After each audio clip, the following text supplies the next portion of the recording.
ഇതാണ് നമ്മുടെ പുട്ടുമേക്കർ. ഒന്ന് പരിചയപ്പെടാം. തിരിഞ്ഞേക്ക് നാണക്കാരനാ. ഇത്രയും പേർക്ക് പുട്ടുണ്ടാക്കി കൊടുക്കുന്ന ആൾക്ക് നാണം. മുഖം ഒന്ന് കാണേണ്ട ആൾക്കാരൊന്നും 10 പേര് അറിയട്ടെ. നീ നമ്മൾ സാധാരണ കണ്ടിരിക്കുന്നത് വെള്ള പുട്ടാണ്, പക്ഷെ ഇത് ചുവന്ന പുട്ടാണ്. അപ്പം ബീഫ് കറി നല്ലതുണ്ട്. അതേ നല്ല സോഫ്റ്റ് അപ്പം അടിപൊളി.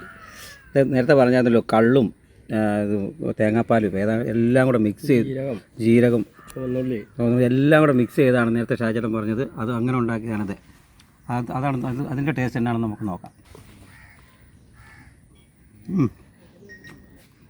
വ്യത്യസ്തമായിട്ടുള്ളൊരു മസാലയുടെ ടേസ്റ്റാണ് കിട്ടുന്നത്. അതിന് പ്രത്യേക രുചിയും തോന്നുന്നുണ്ട്. അപ്പം പിന്നെ നമുക്കിനി അടുത്തത് നമുക്ക് ടേസ്റ്റ് ചെയ്യാനുള്ളത് നല്ല നാടൻ കപ്പയും നല്ല തലക്കറി. ഈ ഭാഗം ഇച്ചിരി ഇങ്ങോട്ട് അടത്തിയെടുക്കുക. കണ്ടോ, ഇത് കണ്ടോ, അയ്യടാ, ഇതാണ് തലയുടെ ഒരു പ്രത്യേകത. ഇങ്ങനെ അടത്തിയെടുക്കാൻ പറ്റുന്നുണ്ടോ?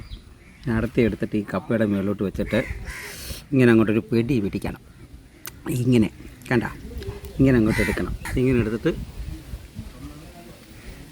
ഇനി നമുക്ക് ടേസ്റ്റ് ചെയ്യാനുള്ളത് ഇവിടുത്തെ വെറൈറ്റി വിഭവമായിട്ടുള്ള ചുവന്ന ചിരട്ടപ്പുട്ട്. എല്ലാം അകത്തെല്ലാം നല്ല ചുവപ്പാണ്. നമ്മൾ വിചാരിച്ച് പുറത്ത് മാത്രമേ ഉള്ളായിരിക്കുന്നു. ശരി, ഒരു പോർക്കിൻ്റെ ഒരു ചെറിയൊരു കഷ്ണം എടുക്കുക. കണ്ടോ, ഒരു ഇച്ചിരി, പിന്നെ അതിൻ്റെ ആ മസാലയും കൂടെ ഇങ്ങോട്ട് ഇങ്ങനെ അങ്ങോട്ട് ഇടണം. കണ്ടോ, എന്നിട്ട് ഇതിങ്ങനെ ഒരു ഇളക്കം അങ്ങോട്ട് ഇളക്കണം. അപ്പോൾ ഇതിനകത്തോട്ട് ഈ ഗ്രേവി എല്ലാം അങ്ങോട്ട് ഇറങ്ങും നമ്മുടെ പുട്ടിനകത്തോട്ട്. എന്നിട്ട് ആ പുട്ട് എടുത്തിട്ട് ഒറ്റ പിടി പിടിക്കുന്നത് ഇത് കേട്ടോ. അതെ, ഇങ്ങനെ വെച്ചിട്ടുണ്ടല്ലോ.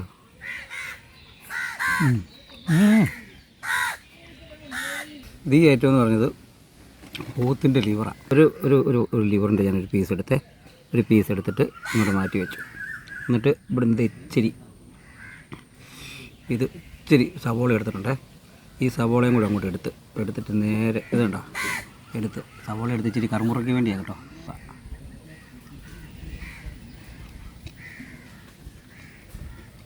കറക്റ്റാണ്. ആ പെരുംജീരകത്തിൻ്റെ ഒരു സംഭവം ഇങ്ങനെ ഇച്ചിരി മുൻപങ്ങി നിൽക്കുന്നുണ്ട്. നാടൻ വെള്ളപ്പായ നാടൻ കള്ള് കേട്ടോ.